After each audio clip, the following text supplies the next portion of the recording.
Thank you guys for joining me for another episode of Keeping It Real with America's Supermom.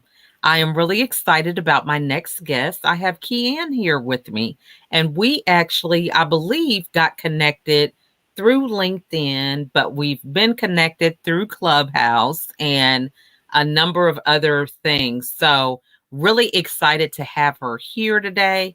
We're going to get into some very juicy topics related to parenting and healthy eating and things of that nature. But before we get started, I want to give her the opportunity to introduce herself to everybody. Hi, everyone. As Lachelle said, my name is Khieanne Dawson. I'm an integrative nutrition health coach, and I own my own health coaching practice called Abundant Life Integrative Health Coaching. Now, besides that, I'm a wife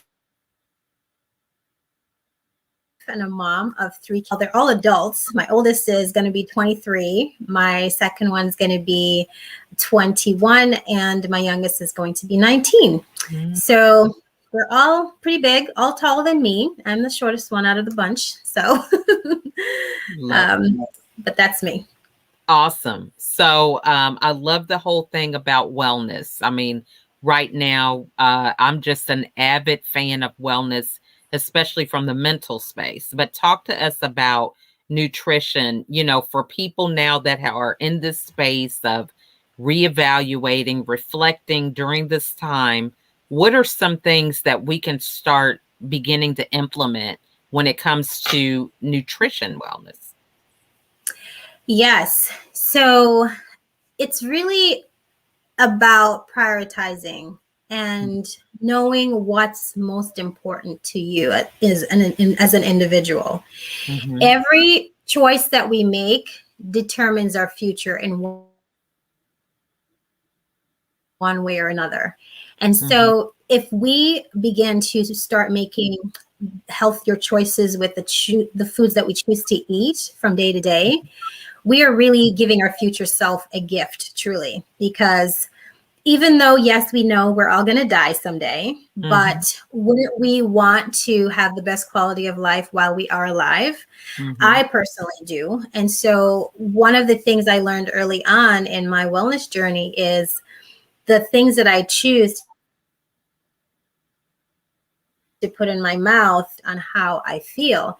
So when I choose healthier options, I feel better, more vibrant, clearer thinking.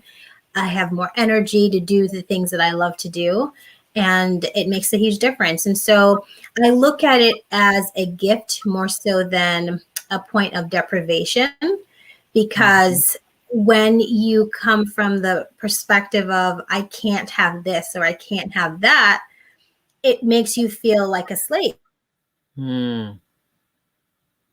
Right? Like you're just restricted. But if you say, I could choose to do whatever I want, I could eat whatever I want, but because I care about myself, I care about my family, I want to be able to be there for my family, and I have a purpose in this world to be the best that I can so that I can help others and live the best quality of life I can, then it changes the perspective quite a bit to you realizing that, yeah, you're giving yourself a gift and it's not a matter of deprivation. I love that. Yeah. So what are some healthy, you said when you eat healthy, you feel better. When you don't eat healthy, you don't feel good. So what are some modifications that we can make that might be easy little small building blocks that we can get started with? Yes. So Lachelle, this is a really good point because simple things can make a huge difference. So starting with incorporating more plant foods, like lots more vegetables, lots more fruit, especially fresh raw fruit in your meals makes a huge difference because you get such a nutrient dense quantity of tools really to help your cells be able to do what they are designed to do. And they're able to function best when they have all of the nutrients that it needs. When our bodies are malnourished, things start to malfunction. Just you have a car and you're driving down the road, you run out of gas, you're not going to go very far, right? You're going to stall. So it's similar with our bodies as well. Personally, I really believe that our bodies were designed to heal itself, and food is medicine. So when we take in those healthier choices, the food in its most natural state, the way it grows in nature, that is the best for our, fresh fruits and vegetables, also incorporating more legumes, more nuts and seeds, and having a good variety helps to give you a nice spectrum of nutrients to help your body be at its best. So in addition to taking in the good nutrients, timing your meals and spacing them out about 4 to 5 hours apart is huge, because your body will digest your food better, and absorption happens much better that way as well. So even though you may be eating the healthier foods, if your body's not absorbing it and assimilating it properly, you're not going to get the benefit. So you want to give your body time to go through the full digestion process and then eat the next meal. So that means snacking in between meals is not ideal. Or eating late at night also is not ideal, because our bodies need time to rest. Bodies need time to heal. And so stopping eating, say around, by 6 o'clock in the evening, and, not taking in any more food, maybe some tea or something like that afterwards, but allowing your food to be completely digested when you go to sleep makes a huge difference. And it's very, very important for people who want to lose weight, especially for people who want to lose weight, because during the evening, your body stores your metabolism slows way down. So it's simple changes that can make all the difference. So for me, years ago, when I made the change, I had a rheumatic fever that I was diagnosed with when I was 12. And when I turned 18, I completely changed my diet. I decided to go plant-based, and it completely reversed all of the symptoms that I had. I no longer had a heart murmur. I no longer inflammation. Literally, when I made the change in 2 months, I lost 10 pounds of excess fluid of inflammation in my body. Wow. And and I had so much more energy. And so me taking those steps and making those changes made a huge difference. One more thing I will mention is that most Americans, and perhaps other people in the world as well, but just basing what I understand of just our country right now, we are mineral, and we are using a lot of table salt that's just sodium chloride. What we need is a full spectrum of minerals that come with sea salt, which is what people have been using for thousands of years. Wow. Yes.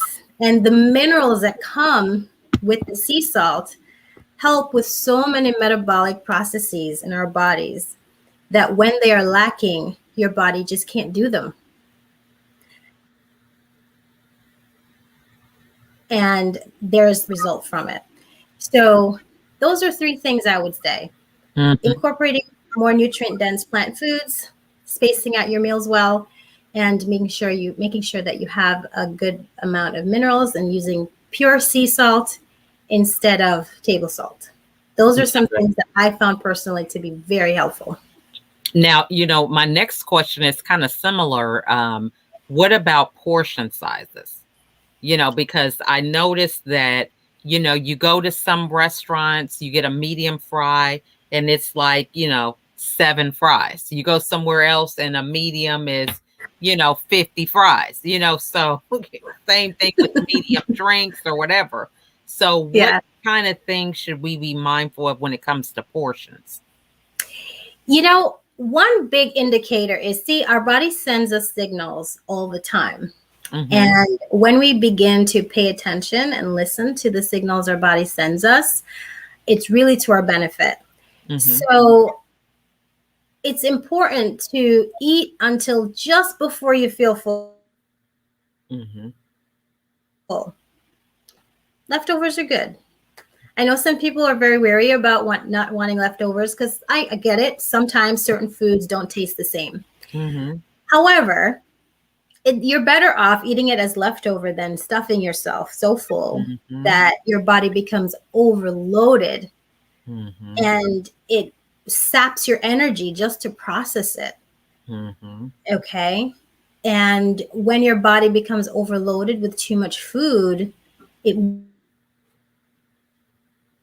weakens your system. And Mm-hmm. continuing to do that creates chronic illness in the long term.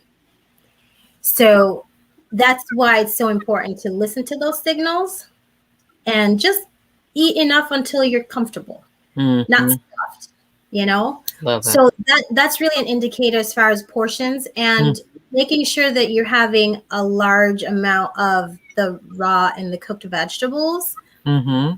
and smaller portions of the other things like the complex carbohydrates like that.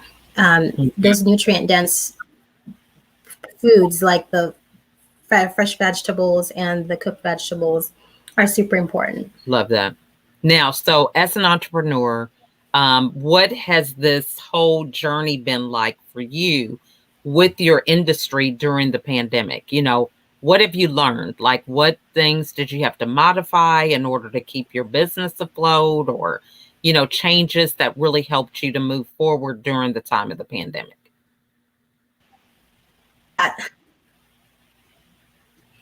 Yeah, so I found that, well, first of all, I had to pivot. I was seeing my clients in person and Mm-hmm. doing cooking classes in the community.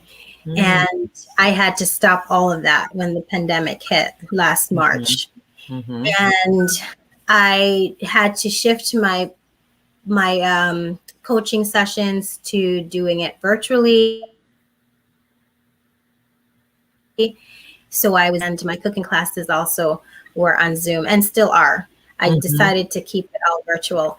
And, it's been a little bit of a roller coaster, Mm-hmm. but I would say that being virtual allows me to reach more people than I was Mm-hmm. before.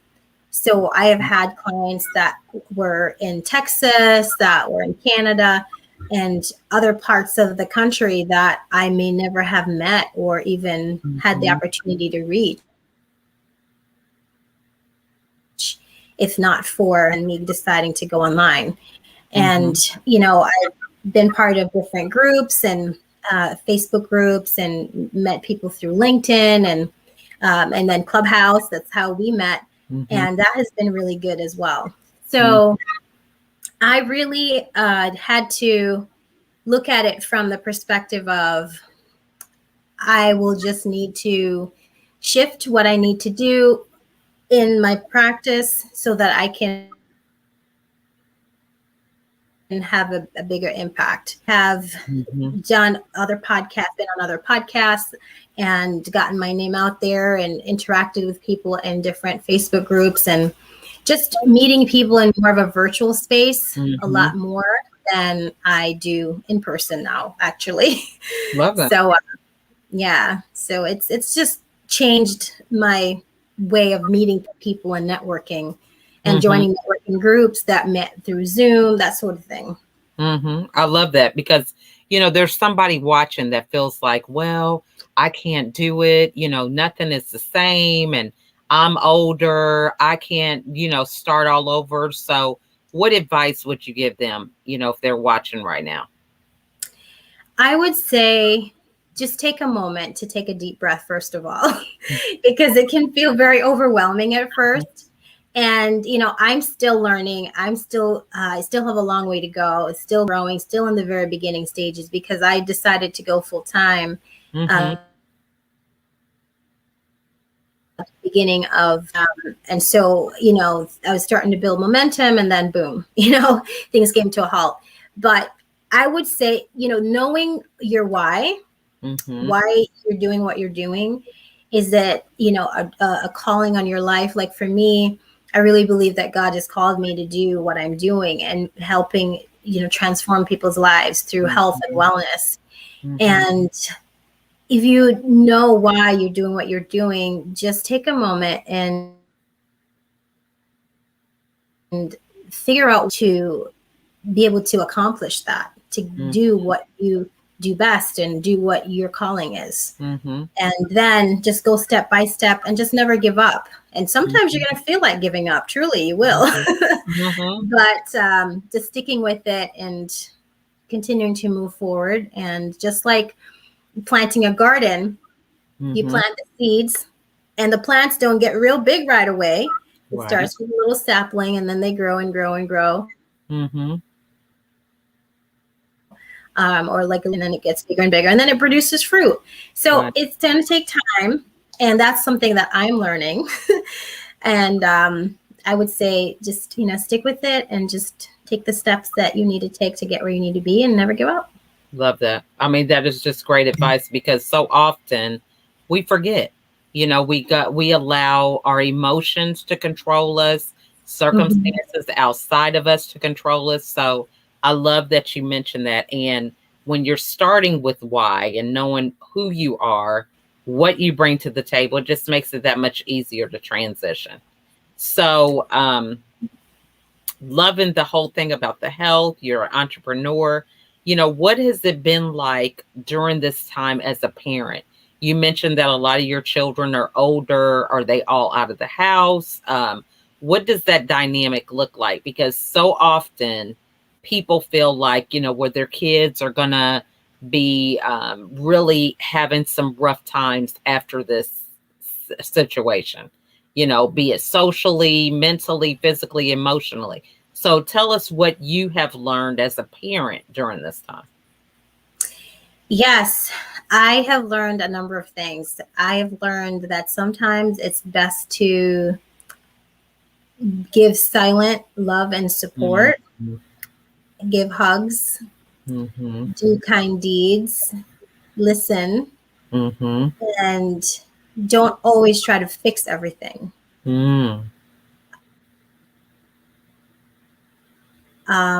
Unless my kids are older now, it's a little bit different dynamic than when they were younger. My oldest is on his own now. And my daughter, she goes to school, college in Tampa. So she just came home recently, actually, which is really nice, having her home again. And my oldest son's going to come visit. But my youngest one was with me all year, because, listening and being there to support and encourage through the stages is very, very important. And not being afraid to say, I'm sorry. Love that. I mean, because that is the hardest thing to learn when it comes to being a parent. So often we think that, we have to have all the answers. Everything has to be just so perfect with everything, working out that way. So I love that you mentioned that, because I think that's really important, to have the ability to be a leader in our home with our children and tell them we're sorry. Yes. And I truly know, it's through, by God's grace, that, gives me the wisdom from day to day, because it's not an easy thing. I really believe that parenting is one of the hardest jobs in the world. And there are no two children are alike, and every day is different. And it's really about a mixture of leading with humility, willing to learn and move and change quickly if needed, and not allow ourselves to go into default mode, because we have been taught and trained, and a lot of perceptions have been set in us because of our own upbringing. But some of those things may not necessarily work with our children, or were not necessarily the best approach. Mm-hmm. So really being people and making adjustments as needed. And for me personally, I know I need God's guidance through this process Amen. because that is how I am successful when I am successful. Right. Yes, yes. I So, feel that. Now, yeah. so what about Clubhouse has worked for you? Because so often, it's so funny when you're on that app, it's like you're in another world. Everybody you feel is on Clubhouse and should know about it. You get off of it and people are like, what's Clubhouse? But what has it done for you with your business? Really, I would say it's been a great networking tool for me. Mhm.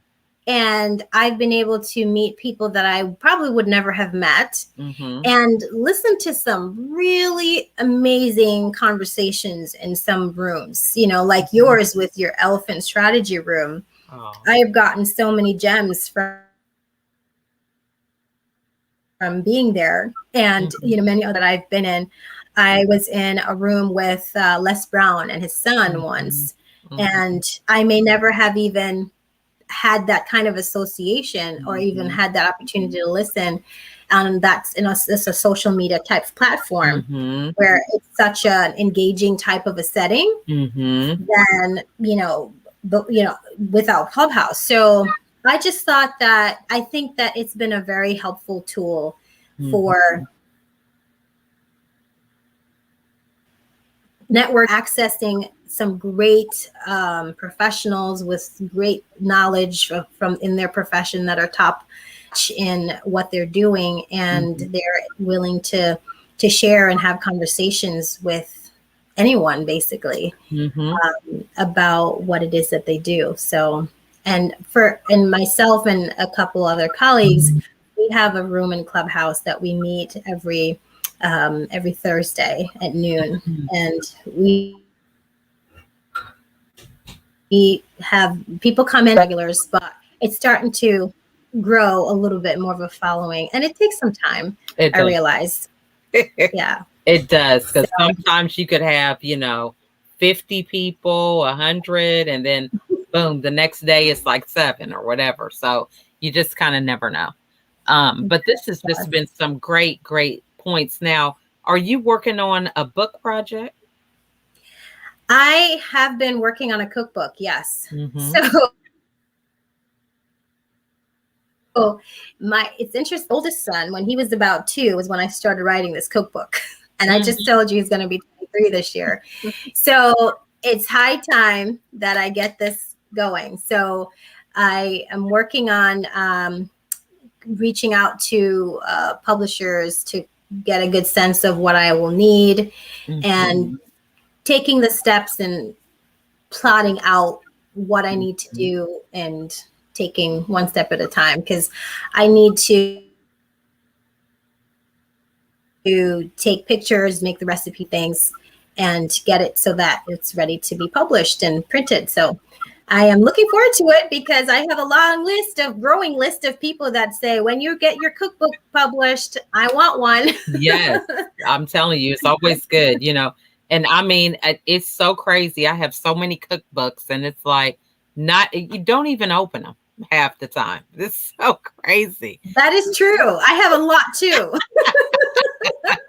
I mean, and you will sit there and spend money on them. It's like, man, this has some good recipes in it, and I may use it one time, and that thing is done. Okay, so and Yes, I yes. even have those ones, that come with your appliances.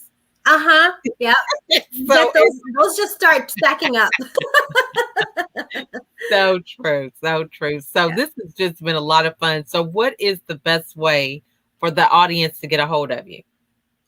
Well, you can find me on my Facebook business page. Mhm. It's Abundant Life Integrative Health Coach, www.facebook.com/Abundant Life, IHC. Mhm. And you can find me on LinkedIn under Khieanne Dawson, and you can connect with me there and message me, or email me at abundantlifeihc@gmail.com. And that may be the quickest actually to get a hold of me. And if anyone is interested in, having a chat with me, just send me a message, my scheduling link, and you can schedule a time for us to talk. Awesome. So what final words would you like to leave with everybody today? Final words would be, take a moment and appreciate something positive, something that you're thankful for in every day, even if it's the smallest thing. And look at the positive things that are around you, things that you appreciate about life, and nurture the relationships that you have, and choose to live life abundantly, because life is too short to waste it on worrying or poor choices, right? So choose abundant living and appreciate the little things. I love that. That is so good. I mean, we just need to be present, be intentional. I love that. So that is some great words of wisdom. So we want to thank you so much, Khieanne, for coming on today. Some great nuggets. I got me a few little ideas on how to incorporate some healthy nutrition and changing my habits and modify them a little bit. So thank you so much for all your insights. You're very welcome, Michelle. Thank you so much for having me. This has been a lot of fun. You are so welcome. Well, we want to thank everybody for watching us today. If you have any questions, feel free to reach out to Khieanne and give us some questions in the comments. I'll be sure to forward those to her so that she can answer any of your questions. But get started with that healthy eating, making some better choices so that you could be feeling better and living better. So again, we want to thank everybody for watching us. And we will see you all on the next episode. Bye for now. Bye.